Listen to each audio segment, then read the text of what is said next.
Ar-rabi' yang keempat, anna aqdal wala wal bara wal muwalat wal muadat ladaihim huwa 'ala al-islam la 'ala rasmin bismin muayyanin. Tuh, bahwasanya penetapan wala dan bara kita loyalitas dan berlepas diri. Itu semua kepada Islamnya. Tuh, kalaupun kita membela, menyanjung, itu kepada nilai-nilai Islamnya. Kalaupun kita memusuhi, itu demi membela Islamnya, bukan kepada lambang tertentu yang kita lagi belain. Panji tertentu, enggak. Ya.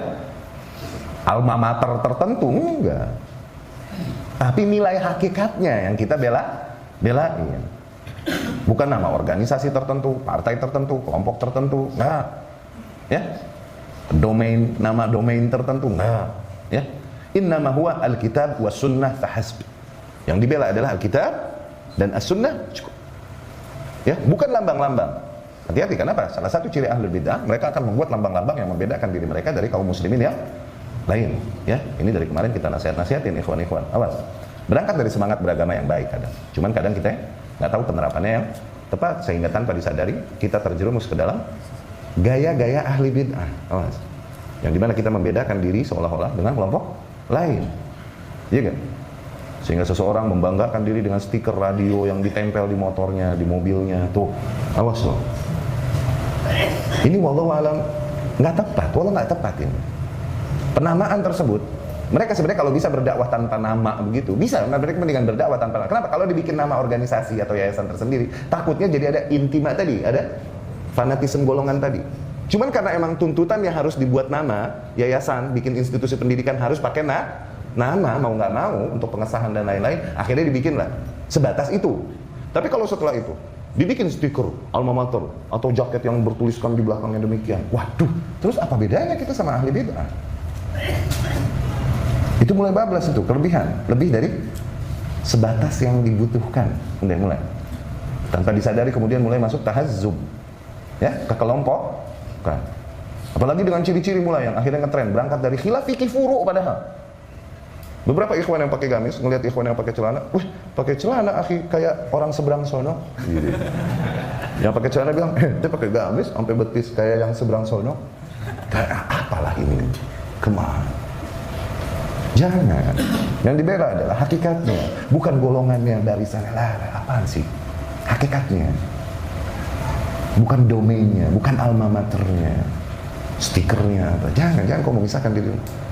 Kalau seseorang kelompok atau sebuah kelompok berkata, kita nggak memisahkan diri dengan kelompok lain dengan menambahkan stiker begini ini. Semua ormas juga ngomongnya begitu. Semua ormas dan semua kelompok, mereka bilang, kita tidaklah dengan menamai kelompok ini punya alma mater demikian, mensyiarkan lambang kita, maknanya kita memisahkan diri dari kelompok lain. Tuh, semua juga ngakunya begitu, sama. Tapi dalam prakteknya, akhirnya ada kebanggaan kepada lambang itu, tuh, kepada golongan itu. Ya, jangan. Awas, pelajari hakikatnya. Jangan lihat dari zahirnya aja. Awas, selalu mulai belajar. Namanya nuntut ilmu, maka kudu nambah ilmunya, jangan cetek di kulit mulu, barengan sama ulet nanti.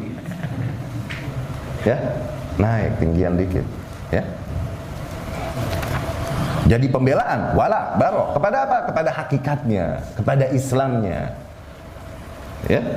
Bukan kepada individu, bukan kepada golongan, bukan kepada institusi, bukan kepada merek, alma mater, apa yang la. Hakikat perkaranya, ya. Kepada Islamnya, kepada kitabnya dan sunnahnya. Anna hadhil alqab lam takun da'iyatan lahum lita'assub li syakhsin duna Rasulillah sallallahu alaihi wasallam. Dan bahwasanya laqab-laqab yang digunakan ahlu sunnah demikian, mulianya adalah apa? Membuat mereka tidaklah menisbahkan, berta'assub kepada individu manapun kecuali kepada Rasulullah sallallahu alaihi wasallam. Lihat, dibilang taifah mansurah kepada imam tertentu, berarti ada nggak tersirat dari makna taifah mansurah? Oh, berarti mengikuti cuma satu imam tertentu. Ada nggak? Nggak ada kan? Tapi lebih kepada siapa? Rasulnya langsung sallallahu alaihi wasallam. Dikata firqah najiyah, oh itu pengikut imam madhab itu. Ada kagak? Nggak masuk kan? Tapi lebih kepada langsung Rasulnya sallallahu alaihi wasallam. Ahlus sunnah wal jamaah kepada siapa? Langsung. Dia kalau kata Jahmiyah kepada siapa? Jahmiyah bin Safwan. Qadariyah kepada siapa? Kelompok yang muncul mulai menolak dogma takdir yang ada di dalam ahlus sunnah sebagaimana datang dari Rasul dan para sahabat. Ayo, iya gak? Enak gak? Maka jangan kalian menisbahkan diri kalian selain kepada Rasul sallallahu alaihi wasallam. Ya. Jangan kalian nisbahkan diri kalian kepada hal tersebut. Dan demikianlah nama-nama syar'i Ahlus Sunnah. Dengan menyebutkannya, itu tidak tersirat sama sekali keta'asuban kepada siapapun kecuali kepada Rasulullah Sallallahu Alaihi Wasallam. Ini lebih-lebihnya nama Ahlus Sunnah. Dikata salafiyah kepada satu individu doang, atau kepada sahabat secara keseluruhan. Ayo, sahabat secara keseluruhan. Ya, anna hadhil alqab la tufdi ila bid'ah, wala ma'siyah, wala asabiyah li syakhsin muayyanin, wala li ta'ifah muayyanah. Sama, bahwasanya lakab-lakab demikian, yang keenam, okay, itu tidak mendorong mereka kepada, ya ini tidaklah menisbahkan mereka kepada sebuah bid'ah tertentu atau perbuatan maksiat tertentu, tuh, atau ras tertentu, ya, atau juga keta'asuban kepada individu tertentu atau kelompok tertentu. Ya, demikian mengapa penamaan lakab-lakab lain selain Ahlus Sunnah seperti yang beredar dan diwariskan dari generasi ke generasi di dalam barisan Ahlus Sunnah, Taifah Mansurah, Firqah Najiyah, Salafiyah, Ahlul Athar, Ahlul Hadith. Ini benar dan tidak bertentangan dengan syariat, ya. Itu semoga dapat difahami, ya.